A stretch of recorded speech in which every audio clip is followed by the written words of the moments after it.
kita berhenti sekejap dan tanya diri sendiri, kenapa langit ini biru? Kenapa daun ini hijau? Semua ini bukan sekadar sains, tapi ini semua tanda kekuasaan Allah. Bismillahirrahmanirrahim. Inna fi khalqis samawati wal ardi wa ikhtilafil laili wan nahari la ayatin li ulil albab. Berdasarkan surah Al-Imran ayat 190, Allah berfirman sesungguhnya pada penciptaan langit dan bumi dan pada pertukaran malam dan siang terdapat tanda-tanda bagi orang yang berakal.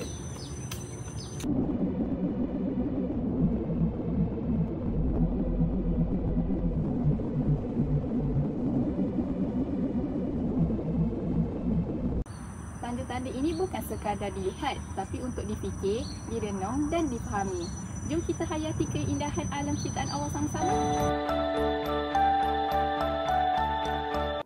Setelah kita penat belajar dari pagi hingga malam, timbul persoalan macam mana siang dan malam ini terjadi. Hal ini bukan sahaja boleh dijelaskan melalui kaedah sains, tetapi juga merupakan tanda-tanda kebesaran dan kekuasaan Allah yang bijak mengatur dan menyusun peraturan di alam ini. Inna fi ikhtilafil laili wan nahari wa ma khalaqallahu fis samawati wal ardi la ayatin liqaumin yattaqun. Bacaan surah Yunus itu tadi bermaksud sesungguhnya pada pertukaran malam dan siang silih berganti dan pada segala yang dijadikan oleh Allah di langit dan di bumi ada tanda-tanda yang menunjukkan undang-undang dan peraturan Allah kepada kaum yang mahu bertakwa. Kesimpulannya, peredaran siang dan malam bukan sahaja menunjukkan kehebatan ilmu sains tetapi juga menjadikan bukti kebesaran dan kekuasaan Allah dalam mengatur keseimbangan alam. Assalamualaikum, hai semua. Anda semua pernah nampak gerhana tak? Kalau pernah, anda semua mesti nak tahu kan macam mana gerhana boleh berlaku? Gerhana ni sebenarnya suatu fenomena alam yang jarang berlaku tau. Gerhana bulan berlaku apabila bumi berada di antara matahari dan bulan. Manakala gerhana matahari pula berlaku apabila bulan berada di antara matahari dan bumi. Fenomena ini hanya berlaku apabila matahari, bumi dan bulan berada dalam satu garis lurus sempurna. Sunnatullahi allati qad khalat min qabl wa lan tajid li sunnatillahi tabdila. Allah berfirman dalam surah Al-Fat ayat 23, demikianlah sunatullah yang sungguh telah berlaku sejak dahulu. Kamu sesekali tidak akan menemukan perubahan pada sunatullah itu.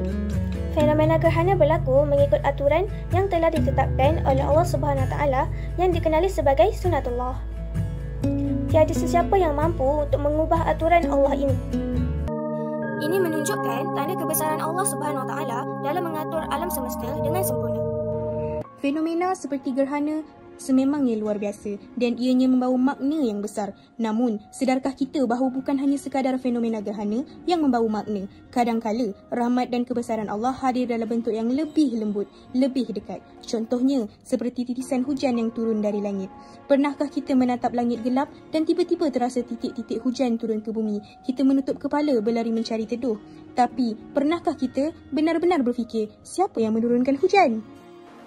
ألم تر أن الله يزجي سحابا ثم يؤلف بينه ثم يجعله ركاما فترى الودق يخرج من خلاله وينزل من السماء. Bayangkan, air laut tersejat oleh cahaya matahari. Ia naik ke udara, berubah menjadi wap, berkumpul menjadi awan dan turun semula sebagai hujan bersih. Ini bukan mesin, ini ciptaan Allah yang tidak pernah gagal. Kalau hujan turun terlalu banyak, maka akan terjadinya banjir. Kalau tiada langsung, maka berlakunya kemarau. وَنَزَّلْنَا مِنَ السَّمَاءِ مَاءً مباركا فأنبتنا به جنات وحب الحصيد. Hujan bukan sekadar fenomena cuaca. Ia menyuburkan tanah, memberi minum kepada makhluk dan menghidupkan bumi yang mati. Lalu, bagaimana kita boleh hidup tanpa bersyukur? Pandanglah hujan, bukan dengan mata semata, tetapi dengan hati. Ia bukan sekadar air, tetapi ianya tanda kebesaran Allah. Dari langit, turun rahmat, dari hujan juga lahir kehidupan.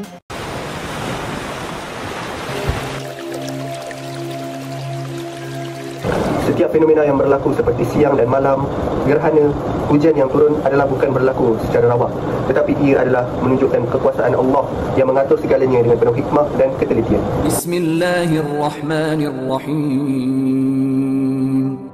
وهو الذي خلق الليل والنهار والشمس والقمر كل في فلك يسبحون. Daripada ayat ini, ia menegaskan bahawa fenomena alam seperti siang dan malam bukannya terjadi secara kebetulan, namun tunduk kepada peraturan tetap sunatullah. Ini membuktikan wujudnya kuasa ilahi yang mengatur segala makhluk dan kejadian secara sistematik.